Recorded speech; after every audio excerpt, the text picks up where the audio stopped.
Hey guys, hello everyone. Welcome to Fun with Mons, or welcome back if you are not new to the channel. All right,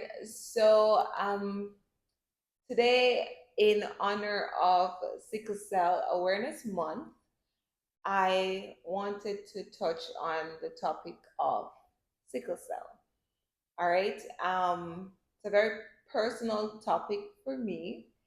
Um,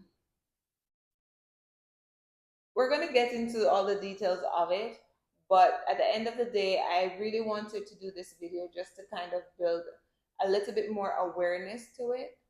um, and I will mainly be talking about my experience, so it might not be the same for someone else who has it. Oh yeah, yeah, I have it. Right. But for me, I'm going to specifically talk about the one that I have, which is hemoglobin SC. Right? You have sickle cell, which you have SS, you have SC, right? So I'm going to be focusing on what I have, which is SC, and how it has, affected me just throughout my life over the years, literally. All right. So if you guys want to know more about this, then you definitely want to like, follow, share, subscribe. And yeah, as I said, it's a heavy topic today, but we're gonna push through. We're gonna talk about just growing up with sickle cell. All right. All right. So first things first, what is sickle cell disease?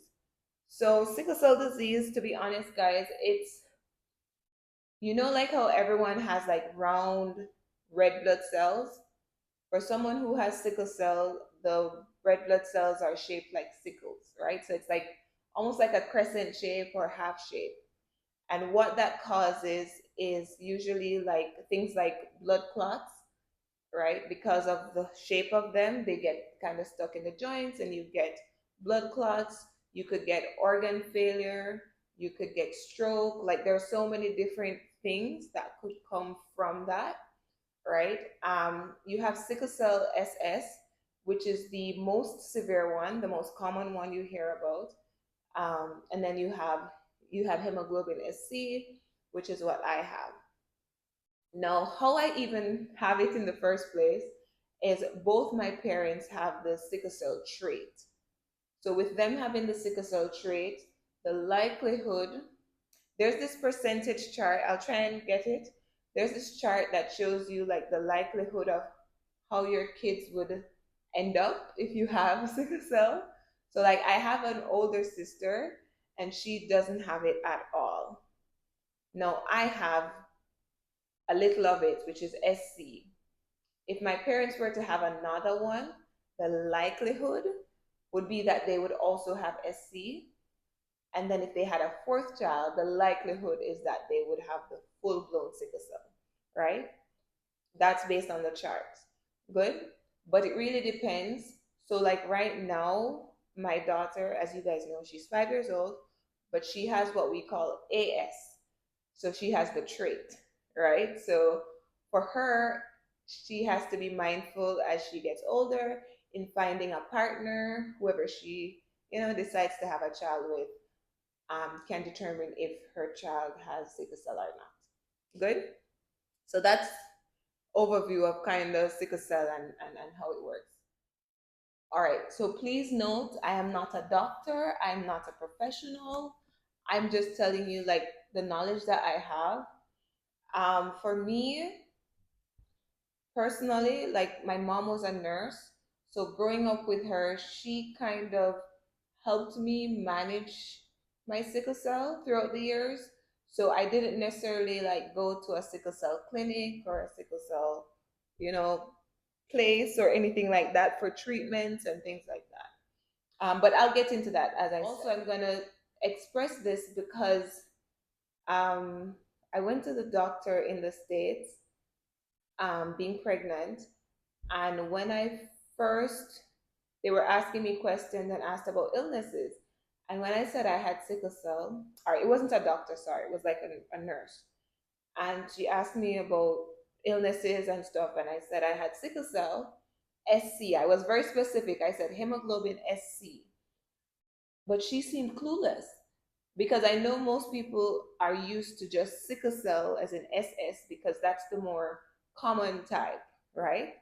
The more common type, it's the more intense type, it's the worst type, right? So hence why again this video for awareness, especially like if you're pregnant, it's important to know your body and know what your situation is so that you can advocate for yourself when you go to places, right? And the reason for that is, as I said, like being pregnant, sickle cell is something that affects your iron levels, right? So it's something that you have to monitor throughout the pregnancy. Anyways, that's a whole different video. All right, so sickle cell in general, it causes, it's a chronic illness, right? So you'll always feel, for example, tired. Sometimes you might have little aches and pains here and there, but they're moderate. You can manage it, you can handle it. But then they have what you call a crisis, right? A crisis is where, like it says, crisis, it gets really bad, it's really serious, right? For some people, a crisis will send them to the hospital. For some people, they can manage their crisis at home. It really depends on how bad it is or how intense it is, right? And to be honest, it's so hard to explain what a crisis is or what it feels like, I should say, because just imagine pain. Like, I don't know how to explain it. It's just painful. Like, people try to explain the pain that you have from sickle cell, but it's very difficult to explain. Some people say it feels like needles are sticking you in the joints. Some people say it feels like you got hit by a truck. Like, there's so many different feedback as to how it feels, but all I can say, it is super painful. Usually it causes, like for me personally, if I have a crisis, as old as I am at 34 years old, I am out of it. I will cry my eyes out. I cannot move, I cannot walk, I cannot help myself. And that is the worst feeling in the world, to not be able to help yourself, right? And I don't like hospitals, so I try to avoid that. But I'll get into like how I kind of manage it. But a crisis can be triggered off by so many different things. And that's why you really just have to kind of know and understand how to take care of yourself. If you have sickle cell, eat healthy, stay hydrated more than anything else. That's why if anyone knows me, I drink more than I eat, right? I drink a lot because I try to stay hydrated. Because a crisis can be caused by something like outside being too cold or inside being too cold, right? It can be caused by any extreme temperature. So if it's too hot, dehydration, it can happen. If it's too cold, it can also happen. If you, for example, if even like going to the beach, for me personally, if I go to the beach, I'm likely to get a crisis than if I go to a river, because the beach has, I guess, the salt water, dehydration doesn't work for me, right?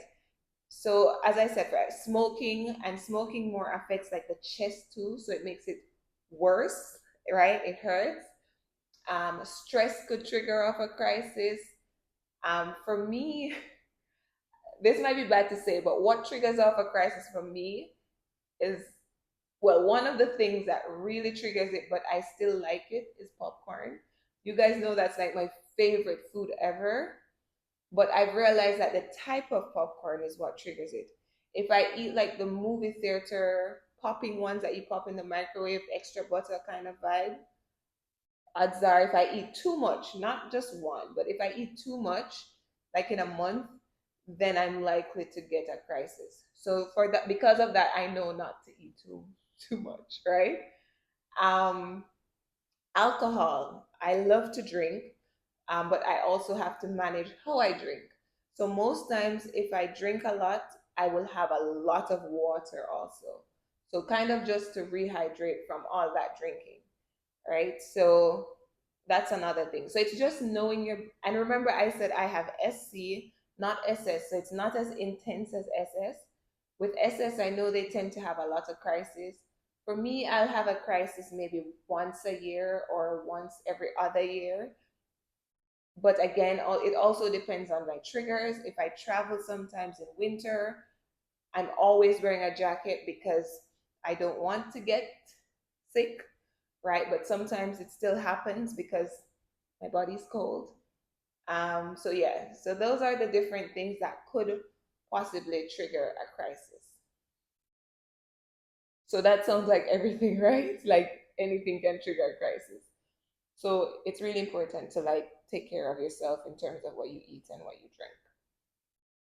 Now, as a child, growing up in school with sickle cell, like with SC, like I don't know how it is for like someone who has the full SS. For me, it wasn't so bad. It wasn't so hard. You know, there are maybe a one and two instances that would have stood out. Because to be honest, at a young age, like at 6, 7, I don't recall having a crisis. I don't think I ever had one until I was maybe like 11 or no, maybe 10, right? 10 or 9. I was in prep school, right? And I remember that specifically because it was kind of embarrassing because like my dad had to come and lift me up because again, as big as I was, I still can't help myself. I can't really move. So my dad had to come and pick me up from school, lift me up, bring me down the stairs. Everyone's looking, what's wrong with her? What's wrong with her? I really didn't like that. But yeah. And then getting into high school now, like when I was 12, going to like 16, 18, I realized that my parents didn't really want me to do many activities. And looking back at it, I I understand why. Because for me, I love sports like netball. I love dancing, and those are things I wanted to do, but they said no. But I figured looking back, I thought they thought it was like a distraction for me and my education. But then I also know that it was also considering that I had a sickle cell, that it would be kind of hard and triggering for me. But now, as I'm older, I realize that exercising does help me. But doing anything so extreme normally would trigger a crisis, right? So I can understand why they kind of said that. But then one of the other things that also stood out, like school wise, is that when I went to university, I had to repeat one entire year for one course, which I finished in one semester because of my sickle cell. So I had a crisis on the exam day. I wouldn't say it was a crisis. I was recovering from a crisis, but I couldn't manage to go in and do the exam. I was at school the day, going in saying, "Yeah, I'm going to do it." Ended up in the nurses' quarters, all of that. Didn't get to do the exam. I had two exams that day. One of the teachers still passed me based on all my other, grades and results, but the other one failed me. He said, "Oh, you should have." I don't remember what he said, but he failed me because I didn't do the exam, right? And so I had to do over the entire school year. And for me, that was really upsetting, really upsetting, but it is what it is. Good. But other than that, to be honest, as I said, it doesn't bother me often. So growing up, it wasn't that, big a deal. It was just like, make sure if you go to the beach, don't stay in the water too long. For me, a river is way better. Fresh water, I'm less likely to have a crisis. But if it's too cold, then it might happen, right? But yeah, so all in all, growing up, it really wasn't so bad. It was just like, as I said, it could just happen at any point in time, right?